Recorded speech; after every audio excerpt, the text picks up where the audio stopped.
Ug karon mga kalabyog, diara. Ano po kami, nag-maneuvering, nag-channeling po kami sa dito po to yung Greenland mga kalabyog oh. Kita mo yung nila, yung bundok. Nagyelo yung bundok. Ito po yung Greenland pero yung lugar nila naging ice. 'Di ba? Oh, tingnan nyo, napakaganda talaga dito mga kalabyog. Ang ganda ng tanawin oh.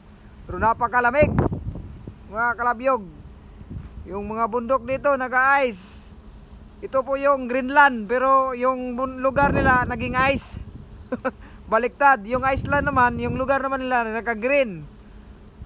Oh, di ba? Ayan mga kalabyog oh. Grabing yelo yan mga kalabyog, ang kapal. Oh. Sa likod namin may isang barko. Shout out dyan sa mga taga Nordic. Ayan mga kalabyog, yung mabangis yung barko nila oh, may ngipin. Oh, shout out dyan sa mga taga Nordic dyan. Labyog mangyapon mga butsukoy. Oh, yan mga kalabyog. So, ang oras ngayon dito mga kalabyog, alas 7 ng gabi. Pero ang gabi dito mga kalabyog, ano pa rin, walang may araw pa. Maliwanag pa ang gabi dito.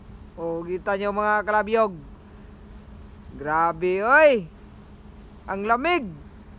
Oh. Kaya mahina lang po yung takbo namin kasi papasok na kami sa sa Anchorage area.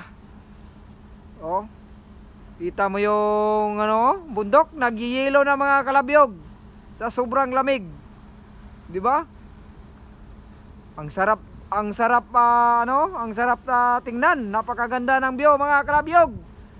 So, waragon basta labyog lang gyapon ta permi. Bunal!